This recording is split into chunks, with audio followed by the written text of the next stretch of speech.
बारात दरवाजे से विदा होने को थी। दुल्हन बनी नेहा का पीहर छूटने के कारण रो रो कर बुरा हाल था। नेहा की माँ ने उसको समझाते हुए कहा, बेटी, जिस घर में तुम जा रही हो वही अब तुम्हारा घर है। मेरी एक बात याद रखना, अपने पति और अपने सास ससुर की खातिर तुम्हें यदि अपने सुख और अपनी इच्छाएं और अपनी खुशी भी कुर्बान करना पड़े तो करने में संकोच मत करना। यही दाम्पत्य जीवन की सफलता की कुंजी है। नेहा ने देखा था कि उसके माँ ने अपने जीवन में यही सब किया था। अपनी माँ की सीख को ही जीवन का मंत्र मानकर इसने इसे सहर्ष स्वीकार कर लिया था। नेहा के ससुराल में संपन्नता तो मानो पसरी हुई पड़ी थी। उसके ससुर किसी विभाग से सहायक आयुक्त के पद से रिटायर हुए थे। उन्होंने अनेक प्रकार से अकूत संपदा एकत्रित कर ली थी। नेहा के पति इस शहर में एक मल्टीनेशनल बैंक में थे। इस कारण उसे घर में पैसे की कोई कमी नहीं थी। नेहा अपने छात्र जीवन में अत्यंत मेधावी छात्रा रही है। कॉलेज में भी पढ़ाई के दौरान उसकी सफलता के डंके बजते थे।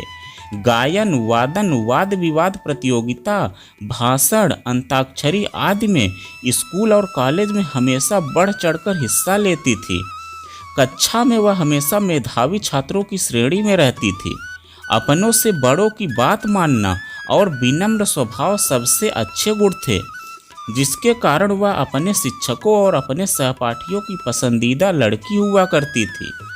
ससुराल में आने के बाद उसने एक दो बार अपनी नौकरी करने की इच्छा जाहिर की, पर उसके सास ससुर और उसके पति राघव ने कहते हुए कि उसके खर्च के लिए जितना भी पैसा चाहिए उसे दे दिया जाएगा। वह अपने घर को देखे, बच्चों को देखे, यही उसकी जिम्मेदारी है। उन्होंने उसके नौकरी करने की आइडिया को सिरे से खारिज कर दिया। 1 साल बाद नेहा माँ बन जाती है। अब उसका मुख्य काम अपने बच्चों की देखभाल करना और अपने पति, सास ससुर और अन्य रिश्तेदारों के लिए उनकी इच्छा अनुसार भोजन बनाना तथा उन सब की आशाओं के अनुसार सेवा करना ही रह गया था। उनकी इच्छाओं का आदर करते हुए उसकी अगली संतान भी अगले वर्ष तक पैदा हो गई। अब तो नेहा और भी व्यस्त हो गई। उसका सारा समय अपने परिवार की देख रेख में ही लग जाता था। उसके बिना मांगे ही कपड़े, गहने आदि आ जाते थे, पर इन सब में उसकी कोई चॉइस नहीं चल पाती थी। इस कारण धीरे धीरे उसने जो मिल गया उसी को स्वीकार करना ही अपनी नियति मान लिया था। माँ जी, मैं क्या बनाऊँ, सब्जी में कितना तेल डालूँ, इस काम को कैसे करना है, यही अब उसकी दिनचर्या का अंग बन गया था। उसने वैवाहिक जीवन के आरंभ में अपनी पति के साथ बाहर घूमने की इच्छा, पिक्चर देखने की इच्छा और अपने पसंद के वेस्टर्न ड्रेस पहनने की इच्छा को अपने पति पर जाहिर किया, तो पर उसके पति अपने माँ बाप के बेहद आज्ञाकारी बेटे थे। इस कारण राघव ने अपनी पत्नी की इच्छाओं का गला घोंटते हुए उसको अपनी माँ बाप की आशाओं के अनुसार ढालना शुरू कर दिया और परिणाम यह हुआ कि अपनी सारी इच्छाओं और आशाओं को मारकर और अपनी सारी डिग्री और योग्यताओं को रखकर नेहा एक पिंजरे की मैना मात्र बनकर रह गई। अपने माता पिता की इच्छाओं का सामान करते हुए उसके पति राघव ने भी उसकी उसी तरीके से अनदेखी शुरू कर दी थी जिस तरह से उसके माता पिता चाहते थे। इसका परिणाम यह हुआ कि नेहा की स्थिति मानसिक और तौर पर दयनीय हो गई थी। उसके रूढ़िवादी सास ससुर को यह कतई पसंद नहीं था कि उसकी बहू कहीं भी घर के बाहर इधर उधर जाए। परिणाम यह हुआ कि उसका आत्मविश्वास भी लगभग खो गया था। धीरे धीरे नेहा के बच्चे बड़े हो गए और कक्षा 10 और 12 में पढ़ने लगे। एक दिन नेहा की बेटी कोमल को स्कूल के वाद विवाद प्रतियोगिता में उसकी शिक्षिका द्वारा भाग लेने से रोक दिया गया और उसकी जगह किसी और को भाग लेने की अनुमति दे दी गई। रोती हुई कोमल जब घर आई तो उसके दादाजी और दादी ने उल्टा उसे ही डांट लगाने लगी और बोले, यह क्या फिजूल प्रोग्राम में हिस्सा लेने की जिद करती रहती हो? तुम तो जानती हो लड़कियों के लिए ये चीज़ उचित नहीं है। तुम्हें तो अपनी ससुराल जाकर सिर्फ घर संभालना है। इसलिए सिर्फ पढ़ाई लिखाई करो और कंपटीशन की बात भूल जाओ। अपनी बेटी से होते हुए इस अन्याय को नेहा सहन नहीं कर पाई और सास ससुर के विरोध के बाद भी वह कोमल को लेकर उसके स्कूल जा पहुंची। आज पहली बार वह अपने पुराने अवतार में आ गई थी। उसने कोमल की शिक्षिका को अपने स्वभाव के विरुद्ध जाकर कोमल को कंपटीशन से हटाने के ऊपर खुलकर कड़े शब्दों में विरोध प्रकट किया और शिक्षिका की शिकायत को लेकर सीधी प्रिंसिपल के पास तक जा पहुंची। प्रिंसिपल ने कोमल की तैयार की हुई स्क्रिप्ट को देखा और उसे एक्शन के साथ सुनाने को कहा। कोमल ने बहुत खूबसूरत ढंग से अपना वक्तव्य सुना दिया और परिणाम यह हुआ कि कोमल को प्रतियोगिता में फिर से भागीदारी मिल गई। आज नेहा ने मन में यह निश्चय कर लिया था कि वह अपने बच्चों की बेहतरी के लिए अब अपने सास ससुर और अपने पति की इच्छा के विरुद्ध जाकर भी काम करेगी। अब वह अपने जिस पुराने जीवन को अलमारी में बंद कर चुकी थी उसे फिर से अपने तरीके से जिएगी, ताकि उसकी बेटी कोमल भी एक आदर्श स्वतंत्र जिंदगी जीने योग्य बन सके। इसीलिए नेहा ने अपने गीत और संगीत का शौक पूरा करने के लिए शहर के ही एक अत्यंत प्रतिष्ठित संगीतज्ञ अपने सास ससुर को बिना बताए प्रतिदिन दोपहर को 2-3 घंटे तक जाकर प्रैक्टिस करना शुरू कर दिया। पति के पूछने पर उसने साफ कह दिया कि अब तक वह अपने सारे शौक को, सारी इच्छाओं को मारकर उन सब की इच्छा अनुसार जी रही थी। अब उम्र के इस पड़ाव पर विवाह के 2 दशक बाद वह अपनी जिंदगी को अपने तरीके से जीने का निश्चय कर चुकी है और यह गीत संगीत भी उसी शिक्षा का ही एक हिस्सा है। इस बार चाह कर भी राघव अपनी पत्नी का विरोध नहीं कर पाए। घर से बाहर निकलने के कारण अब नेहा का आत्मविश्वास धीरे धीरे वापस लौट रहा था, पर यही बात उसके सास ससुर को थोड़ी सी भी पसंद नहीं आ रही थी। इसी के कारण अब घर में सास बहू में थोड़ा सा मनमुटाव का कारण बन गई। सास की जली कटी बातें सुनने के बाद भी नेहा ने अपना पूरा निश्चय नहीं बदला। वह उससे ज़्यादा कुछ नहीं सुनाती थी, पर अब उसने जिंदगी जीने के अपने विवाह से पहले के तरीकों पर चलना शुरू कर दिया था। नव दुर्गा की पूजा शुरू हो गई थी। जगह जगह पंडाल सजाए जा रहे थे।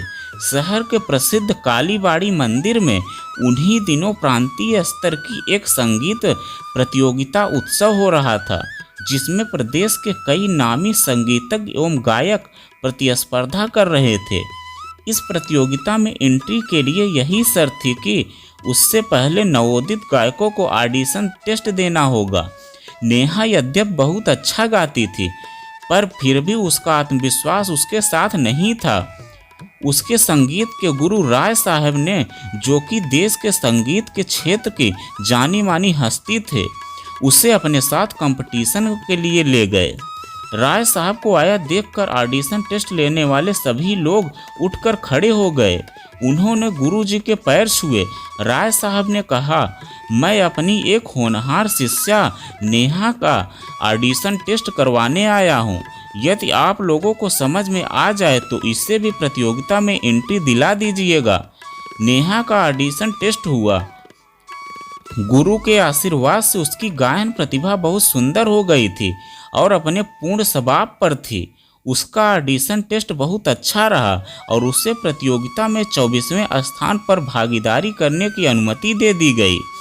नेहा ने अपने सिलेक्शन के बारे में घर पर किसी को नहीं बताया, यहाँ तक कि अपने पति को भी नहीं। वह चाहती थी कि उसके गायन को उसके परिवार वाले अवश्य सुने, पर उसके कहने से नहीं। वह जानती थी कि कालीबाड़ी के इस प्रतिष्ठित उत्सव के बारे में उसके सास ससुर और उसके पति प्रतिवर्ष अवश्य जाते हैं और अंत तक पूरा प्रोग्राम सुनकर ही लौटते हैं।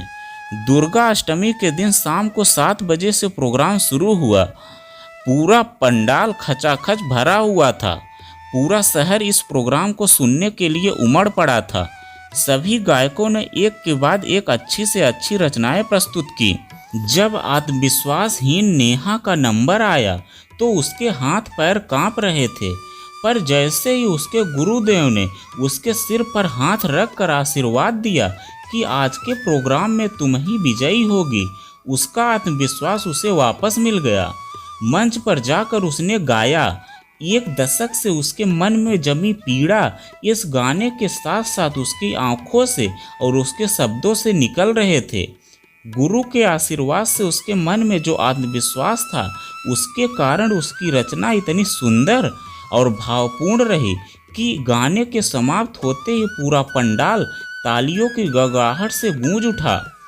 नेहा के सास ससुर, उसके पति और उसके दोनों बच्चे मंच से काफी पीछे की लाइन में सामान्य कुर्सियों पर बैठे थे। उन्हें आज विश्वास ही नहीं हो रहा था कि उनकी नेहा इतनी योग्य है, इतनी बड़ी गायिका है। उनकी निगाहों में तो उनकी बहू मात्र एक सेविका से अधिक कुछ भी नहीं थी, जिसका उनकी निगाहों में कोई मूल्य नहीं था। आज उनकी इस बहू की परफॉर्मेंस को देखकर वह गदगद हो उठे और आसपास के सभी लोगों को बता रहे थे कि देखो, यह हमारी बहू है। प्रोग्राम की समाप्ति के बाद अब रिजल्ट अनाउंस होने की बारी थी। गुरुदेव का आशीर्वाद सत्य ही फलीभूत हुआ और नेहा को प्रादेशिक स्तर पर अपनी धूमकेतु सी चमक बिखेरती हुई प्रथम स्थान पर आ बैठी। पुरस्कार के 1 लाख रुपए, शाल तथा श्रीफल प्राप्त कर जब वह स्टेज से नीचे उतरी तो भीड़ को पार करते हुए उसके परिजन उसे लेने के लिए उसके सामने खड़े थे। आज उनकी आंखों में अपनी बहू का महत्व प्रतिबिंबित हो रहा था और आत्मविश्वास से भरी हुई नेहा अपने पति का हाथ थामे और अपने दोनों बच्चों के साथ सास ससुर के पीछे पीछे अपने घर की ओर चल दी। तो दोस्तों, यह कहानी आपको कैसी लगी कमेंट में लिखकर ज़रूर बताइएगा। अगर आप हमारे चैनल पर नए हैं तो वीडियो को लाइक और चैनल को सब्सक्राइब जरूर करें।